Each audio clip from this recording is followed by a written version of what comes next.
سلام كم يتصنحوا تافتواتن كبراتن تخطاتل تددبي تي في نسعى زدالنا لكم حاصرتن وانا زيناتات رجنا لكم قريبنا لنا كتكتاتلنا عدمنايو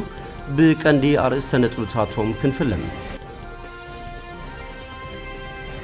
عامتاو كبر بعال قدام أبوني يماعتها بركزبو المؤمنانن بساحة عدنا بسترخبلو بزل على دمكت خبيرو أوردا غانتا فوشن بستفلالي زرات شفينو كاب زنبره ل9,200 هكتار زراتي اتي 8 ميتاويت بوانو كم استأكبه من محدار توردا أفليتو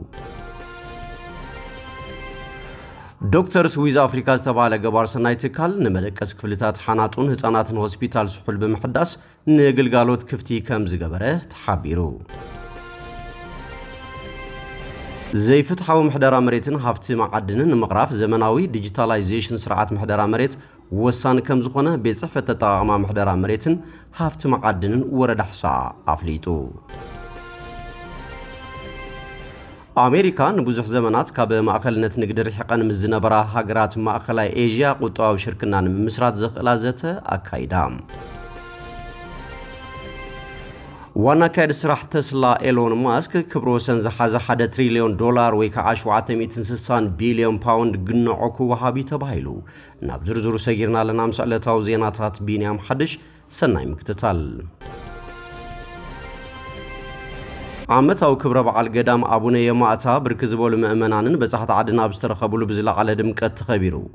أتحابار كيد سراح بالن تريزمن زفر كتبا وردا حوزين أيتا منبرو قبر مدهن تنتاو قدام أبوني يماعتا وردا حوزين كابزر كبو لألي 34 وقر تنتاوين قدامات حاد خوينم وحلل تباب قدامو تولدنا زعرفون ببخلتا متروز ترحاقون عرسهم كيلون تطو زبولون 24 عام لتازر كبو وقر تنتاو قدام مخانو أبريهم أبو قرطنتاو قدام أبوني يماعتا نوح عمتا زغطورو تنتاوين برانا مسحافتي برور نحاسن مساقل تنها آترونسن قدل أبوني يماعتان بركزبولو نوايا كردسانن منفسا وسائلن كمزركبو آيتا منبرو قبر مدن وسيخوم قليتهم زي فلفل اتوتن هياو مقلت تباب قدامت ولدنان من النتقارن زخونت انتاو وقر قدام أبوني يماعتا حويسكا أبا كبابي قوبتات قرعالتا زركبو تنتاوين حرقتات قدميلو بقزياو النتويكعا تنتاتيف تمزجيبو كم زنبره ايتم منبرو ابريهم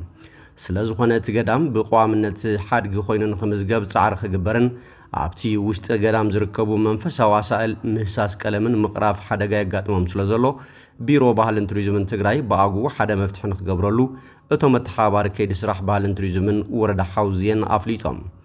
قدام أبوني يماعتا وردا حوزين طابيا دبر سلام قشت براقيت قوح حبز بحال كواب زركب كوينو كاب كتما حوزين نعنفت معراب أستات 15 كيلومتر رحقت أبا كركرتي قوبتات قرعالتات حانجيرو زركبن كريستنا هيمانوت ناب إثيوبيا مساعتوه هم بلشار شايك في الزمن استهانتن بركزبول بزاحة عدي زهوت وانا عامتاو كبرو بعالو دما إسران شو من تنتكم تزخبر تنتاو قدام مخانو يفلت كم تبصاو حابريتان ركبن وردا حوزين أورد هاجانتا أفوشون بستفلالي زرات شفينو كابز نبرة لعلت 9,200 هكتار زراتي اتسمانع مئتاويت بقوانو كمستاكب من محدار تاورد أفليتوم من محدار ورد هاجانتا أفوشون حلافي بيت صفة زفر كتابة آيت تصفي حقوس أبتا وردا هابتو زحالة كرامات 9,200 هكتار مريت بستفلالي زرات شفينو كمزنحن حجرما اتزبازح زراتي بوفري ناتعاسد المخانة تقليتوم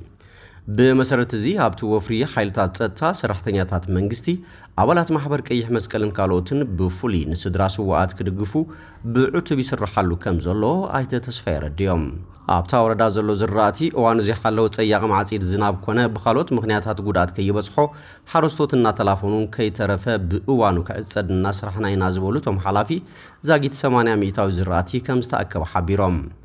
وانا محدار وردا غانتا افوشوم ايت تصغاي يفتر ابتي كايد زلو فرعاصي ترخيبوم ابزحلفو ملختي كم وردا غونا غون مكاب زباصحو زراتي ممارص ماي زلو محرسوت قلطيفوم ناب سراحت مسنو كسغاغرون اب قوعي زكوا زركابن مهرت دما قطباي بزخونه مگدي حبرتسب كتقملو بسفحات كنسرحنا كبل غليصوم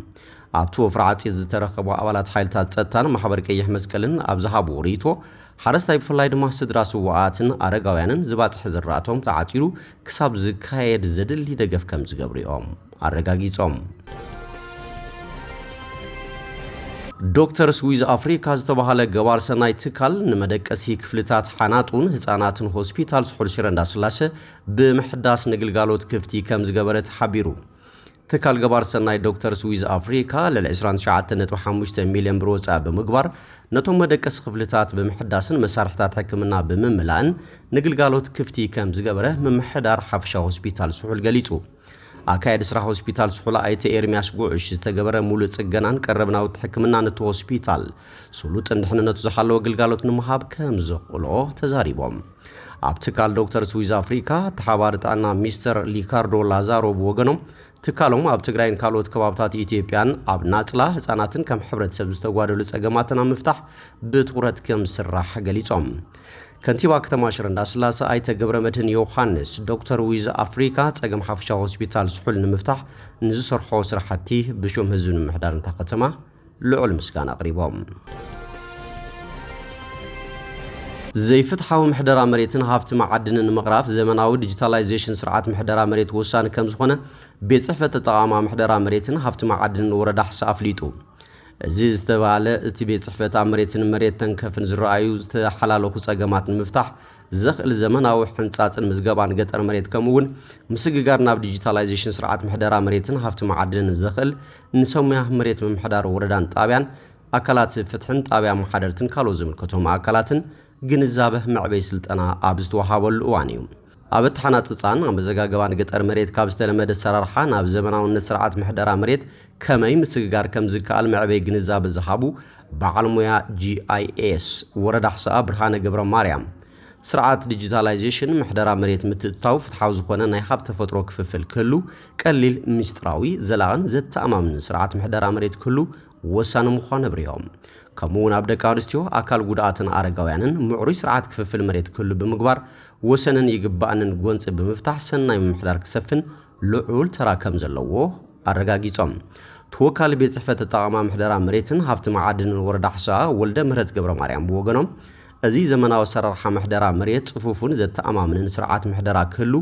ኣብዚ ሕጋዊ ውራ መሬትን መጠሻን ኢድ ኣታውነት ዘለዎም ኣካላት ናብ ተሓታትነት ዘምጽን ከም ዝኾነ ገሊጾም። ካብ ተሳተፍቲ መድረኽ ዝተፈላለዩ ሕቶታትን ርእቶታትን ዝቐረቡ ኮይኖም ናብ ዲጂታላይዜሽን ዝኾነ ስርዓት ምሕደራ መሬት ንምስግጋር ኣብ ዝግበር ጻዕሪ ክገጥሙ ዝኽእሉ ዕንቅፋታትን ትገልጹ ብ1979 ዝመቐሉ ኣካላት ብሂወት ዘይምህላዎምን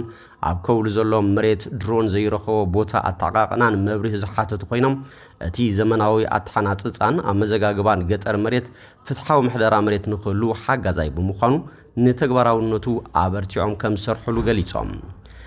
ንዝተለዓሉ ሕቶታትን ርእቶታትን መብርህ ዝሃቡ ተሓባሪ ከይዲ ስራሕ ሃብቲ መዓድን ወረዳ ሕሳ መምህር ገብረ ማርያም ሓይለ ከም ዝገለጽዎም ምሕደራ መሬት ናብ ዘመናውነትን ሕጋውነትን ኣሰራርሓ ብምስግጋር ውራ መሬት ዘይሕጋዊ ህንፀት ኣባይትን ንምትራፍ ዝሓደሽ መምርሒ ተፈጻሚ ክኸውንን ሕድሕድ ኣካል ብፅሒቱ ክወስድን ከም ዘለዎ ገሊጾም ክብል ሓበሬታን ርክብን ወረዳ ሕሳ ጸብጺቡ። አሜሪካ ንብዙሕ ዘመናት ካብ ማእኸልነት ንግዲ ርሒቐን ምዝነበራ ሃገራት ማእኸላይ ኤዥያ ቁጠባዊ ሽርክና ንምምስራት ዘኽእላ ዘተ ኣካይዳ። ፕሬዚዳንት አሜሪካ ዶናልድ ትራምፕ ምስ መራሕቲ ሓሙሽተ ሃገራት ማእኸላይ ኤዥያ ኣብ ሞላል ቤት ጽሕፈቶም ተራኺቦም ዘትዮም። እቶም ፕሬዚዳንት ምስ መራሕቲ ሃገራት ካዛኪስታን፣ ክርጅስታን፣ ታጂኪስታን፣ ቱርክሜኒስታንን ኡዝቤኪስታንን ኣብ ዘካየድዎ ዘተ ሃገሮም ኣብ ማእኸላይ ኤዥያ ሓድሽ ሽርክና ኢንቨስትመንት ትጠሊ ምህላዋ ገሊጾምሎም። ዞባ ማእኸላይ ኤዥያ ንእታወታት ስማርት ሞባይል መኻይን ኤሌክትሪክን ነፈርቲ ውግእን ብዘገልግሉ መዓድናት ዝሃፍተመ ምዃኑ ፕሬዚዳንት ትራምፕ ኣብሪሆም። እተን ሃገራት ዝርከባሉ ዞባ ንነዊሕ ዘመናት ካብ ማእኸልነት ንግዲ ርሒቑ ምንባሩን ኣብዚ እዋን ሃገሮም ብትኩረት ክሰርሓሉ ተበጊሳ ምህላዋን እውን ኣረድዮም። ፕሬዚዳንት አሜሪካ ምስ መራሕቲ ሃገራት ማእኸላይ ኤዥያ ዘካየድዎ ዘተ ኢንቨስትመንት ኣብቶም መዓድናት ጠሚቱ ቅድሚ ሒደት መዓልትታት ምስ ፕሬዚዳንት ቻይና ሺ ጂንፒንግ ኣብ ዘካየድዎ ዘተ ናብ ዝተማልአ ስምምዕ ክበጽሑ ብዘይምኽኣሎም ዝመጸ ክኸውን ከም ዝኽእል ሮይተርስ ጸብጺቦም።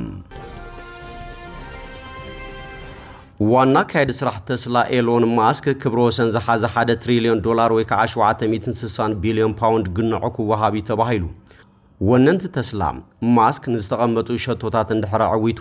ነዚ ግንዖ ክህቡ ንዝቐረበ እማመ ኣጽዲቖም ኣለዉ። እዚ እማመ ብ75 ሚእታዊት ድምፂ ዝጸደቐ ኮይኑ ተሳተፍቲ ብሓሙስ ተኻየደ ዓመታዊ ኣኼባ ተስላ ብድሙቕ ድጋፍ ገሊጾም። እቲ ቁጽሪ ሓደ ሃብታም ዓለምና ዝኾነ ማስክ ኣብ ዝቕጽሉ 10 ዓመታት ንጠቕላላ ዋጋ ናይቲ መፍረይ ኤሌክትሪክ መኪና ተስላ ኣዝዩ ከበርኾ ትጽቢት ይግበር። ኤሎን ማስክ እዚን ካልኦት ሸቶታትን ምስ ዘዕውት ድማ ብኣማይት ሚልዮናት ዝቝጸር ኣክስዮናት ክሽለም እዩ። ቦርድ ተስላ ዝእማመን ተዘይጸዲቑ ማስክ ነቲ ኩባንያ ራሕሪሑ ክወጽእ ከም ዝኽእል ብምግላጽ ተኻቲዖም እዮም። ኣብ ኦስቲን ቴክሳስ እዚ ውሳነ ወግዓዊ ድሕሪ ምዃኑ ኤሎን ማስክ ናብ መድረኽ ብምውጻእ ነዚ ክብረ ወሰን ዝሓዘ ውሳነ ጸንቢልዎም። ኤሎን ማስክ እዚ እንጅምሮ ዘለና ንእሽተይ ምዕራፍ ተስላ ጥራይ ዘይኮነስ ሙሉእ ብምሉእ ሓድሽ መጽሓፍ እዩ ብምባል ዓብዪ ለውጢ ከም ዝኾነ ገሊጹ። ንሱ ወሲኹ ዝበዝሑ ናይ ካልኦት ትካላት ኣኼባታት መህከይቲኦም ናትና ግን ዘደንቑን ዘሐጉስን እዮም ነዝረኣይዎ እሞ ዘደንቕ እዩ ክብል ገሊጽዎም። ማስክ ጠቕላላ ዋጋ ተስላ ካብ ዘሎ 1.4 ትሪልዮን ዶላር ናብ 8.5 ትሪልዮን ዶላር ከበርኾን ብዘይ መራሒ ብባዕለን ዝንቀሳቐሳ ናይ ንግዲ መኻይን ወይ ከዓ ታክሲ ናብ ዕዳጋ ምስ ዘቕርብን እዩ ነዚ ግንዖ ክረክብ። ኤሎን ማስክ ቅድሙን ብተደጋጋሚ ብዛዕባ በኺነታዊ ብልሒ ኤአይ ዝዓሙ ሮቦታት ኦፕቲመስ ሮቦት ምዝራቡ ነቶም ኣብ መሸጣ ንግዲ ኤሌክትሪክ መኻይን ተስላ ከተኩር ዝደልይዎ ተንተንቲ ዘቆጠዐ እዩ ነይሩ። ተንታኒ ፋይናንስ ጂን ሙንስተር ማስክ ኣብዚ እዋን ኣብ ምንታይ ከም ዘድህብ ተዓዘቡ ብምባል ጽሒፉ ነይሩ። ድሒሩ ማስክ ብዛዕባ ንስርዓትተን ብዘይ ሰብ ዝንቀሳቐሳ ዓይነት መኻይን ተስላ ኤፍኤስዲ ብምጽራሕ ሰባት ሞባይሎም ክጥቀሙ ዝኽእል ዳርጋ ውሑስ ከም ዝኾነ ገሊጹ። ተቆጻጸርቲ ድሕንነት ተሽከርከርቲ ኣሜሪካ ብዘይ መራሒ ሰብ ዝሽክርከራ መኻይን ተስላ ሓደጋ ጋጢምዎን ሞትን ጉድኣትን ምውራዱ ስዒቡ ውሑሳት ምዃነን ምርመራ የካይዱ ኣለዉ። ኤሎን ማስክ ኣብዚ እዋን 13 ሚእታዊት ብጽሒት ተስላ ይውንን ቅድሚኡ ኣባላት ቦርድ ንማስክ ግንዖን ምሃብ ኣብ ዝወሰንሉ ዳኛ ግዝኣት ዴላዌር እቶም ኣባላት ምስ ኤሎን ማስክ ምትእሳር ከም ዘለዎም ብምኽሳስ ከይኽፈሎ ውሳነ ምሕላፉ ይዝከር። ቴስላ ከም ኮርፖሬሽን ዝተመዝገበሉ ቦታ ካብ ደላዌር ናብ ግዝኣት ቴክሳስ ዝቐየረ ክኸውን እንከሎ ላዕለዋይ ቤት ፍርዲ ደላዌር እቲ ፍርዲ ብግቡእ ዝተዋሃበ ምዃኑ ይምርምር ኣሎ።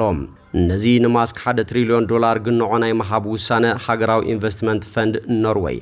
ፈንድ ጥሮታ ሰራሕተኛታት ካሊፎርንያን ዝነጽግዎ እንትኾኑ እዚ ድማ ማስክ ብጽሒት ተስላ ካብ ዝዓደጉ ውልቀ ሰባት ጥራይ ክድረኽ ኣገዲድዎም።